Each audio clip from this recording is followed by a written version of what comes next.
تو آج ہم جس سفر کی بات کرنے والے ہیں وہ ایک روح کا سفر ہے، توبہ کا سفر۔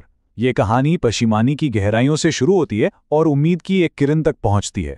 آئیے اس روحانی سفر میں ایک ساتھ چلتے ہیں۔ کہانی شروع ہوتی ہے فاطمہ کی نگاہوں سے۔ وہ قرۃ العین کو دیکھ رہی ہے اور اس کی آنکھوں میں حسرت ہے، تھوڑا رشک ہے، ایک ایسی کیفیت جو بتا رہی ہے کہ اس کے اندر کوئی بے چینی ہے، ایک گہری خاموش تڑپ ہے۔ یہاں آپ دیکھیں ان دونوں میں کتنا فرق ہے۔ ایک طرف قرۃ العین ہے، چہرہ بالکل عام سا، لیکن اس میں ایک عجیب سی کشش ہے۔ اس کی آنکھوں کے گرد جو حلقے ہیں ان میں تھکن نہیں، ایک ٹھہراؤ ہے، ایک سکون ہے۔ اور دوسری طرف فاطمہ، جس کا دل حسد اور نہ جانے کتنے سوالوں سے بھرا ہوا ہے۔ اسے اپنی آنکھوں کے حلقے دیکھ کر بس گزری ہوئی دنیاوی محبتیں یاد آتی ہیں جو اسے بے چین کر دیتی ہیں۔ ایک روح جو اپنے رب سے جڑی ہے اور دوسری جو بھٹکی ہوئی محسوس کرتی ہے۔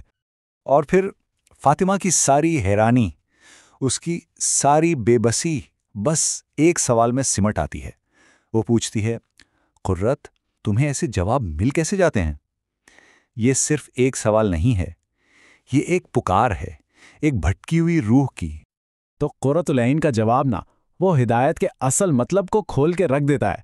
وہ کہتی ہے کہ ہدایت ایک خدائی تحفہ ہے، یہ تب ملتا ہے جب کوئی سچی تڑپ لے کر اللہ کی کتاب کے پاس آتا ہے۔ اور پھر روز معجزے ہوتے ہیں، اللہ خود اپنی آیتوں سے تسلی دیتا ہے، سکھاتا ہے اور سنبھال لیتا ہے۔ اور یہ بات سنتے ہی فاطمہ کے دل میں جیسے ایک ٹھیس سی اٹھتی ہے۔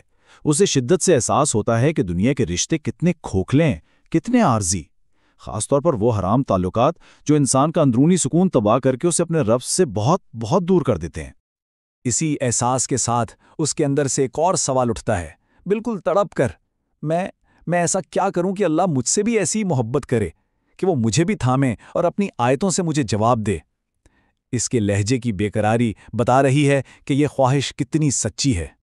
اس کے جواب میں قرۃ العین اسے اللہ کی محبت کا سیدھا سادہ راستہ دکھاتی ہیں۔ وہ کہتی ہیں، دیکھو، سب سے پہلے اپنی تڑپ دکھاؤ، کیونکہ ہدایت تب تک نہیں ملتی جب تک اسے شدت سے مانگا نہ جائے۔ دوسرا، سجدوں میں گڑ گڑاؤ، اللہ سے کہو کہ وہ تمہیں اپنی محبت کے لیے چن لے۔ اور تیسرا، بس اس کی طرف پہلا قدم بڑھاؤ، کیونکہ وہ تو انتظار کر رہا ہے۔ اور پھر قرۃ العین ایک ایسا سوال کرتی ہے جو جیسے ہر چیز بدل دیتا ہے۔ وہ پوچھتی ہے، تمہیں پتہ ہے اللہ قرآن میں کیا کہتے ہیں؟ یہ وہ لمحہ ہے جہاں امید کا ایک دروازہ کھلنے والا ہے۔ وہ ہدایت دیتا ہے اپنی طرف جو اس کی طرف رجوع کرے۔ یہ آیت اندھیرے میں روشنی کی طرح ابھرتی ہے۔ یہ ایک وعدہ ہے، ایک یقین دہانی ہے کہ جو بھی پلٹ کر آئے گا اسے راستہ ضرور دکھایا جائے گا۔ اور ذرا سوچیں یہ بات کتنی گہری ہے۔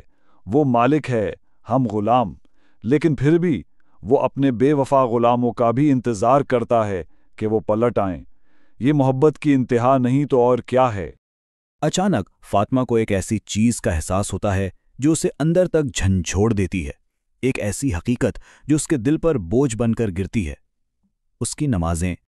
اسے ایک ایک کر کے یاد آتا ہے کہ نماز چھوڑنا کتنا معمولی ہو گیا تھا اس کے لیے، کبھی شاپنگ کے لیے، کبھی کسی سے ملنے جانے کے لیے، کسی شادی پر، یا بس ہلکی سی تھکاوٹ پر، یا کوئی پسندیدہ ڈرامہ دیکھتے ہوئے۔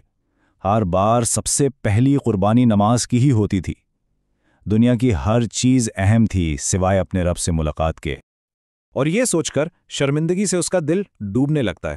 یہ احساس کہ وہ جس مالک کا دیا کھا رہی تھی اسی کی تھالی میں چھید کرتی رہی، یہ احساس اسے اندر سے توڑ دیتا ہے۔ اور اسی شرمندگی سے، اسی احساس گناہ سے ایک سوال جنم لیتا ہے، مایوسی بھرا سوال۔ وہ اس جیسی نافرمان غلام سے کیسے محبت کر سکتا تھا؟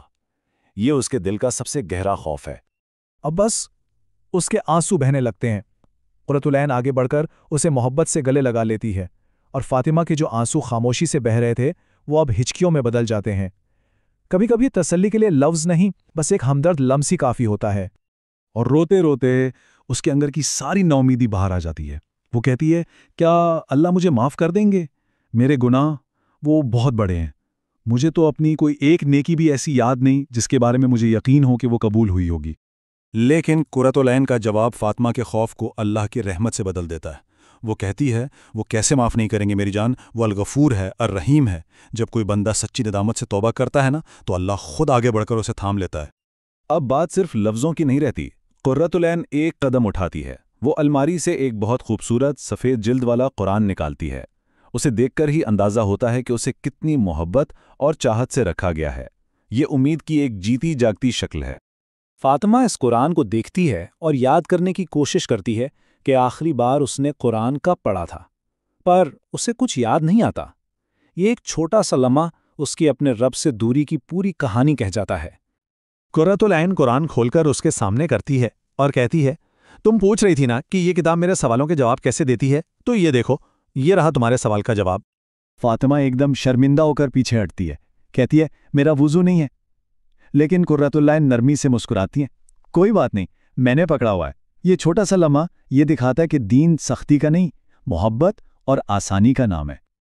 اور اب فاطمہ کی نظریں اس کھلے ہوئے صفحے پر جمی ہوئی ہیں۔ اس کے ذہن میں ہزاروں سوچیں چل رہی ہیں۔ کیا واقعی یہ کتاب مجھے جواب دے گی؟ کیا میں اس لائق ہوں؟ وہ جواب پانے سے بس ایک لمحے کے فاصلے پر کھڑی ہے۔ اور ہم اس کہانی کو اسی سوال پر چھوڑتے ہیں کہ ایک روح جو پلٹ کر آ جائے، اس کے لیے قرآن کے صفحے پر آخر کون سے جوابات منتظر ہوتے ہیں؟ یہ سوال صرف فاطمہ کے لیے نہیں، بلکہ ہر اس انسان کے لیے ہے جو واپسی کا راستہ ڈھونڈ رہا ہے۔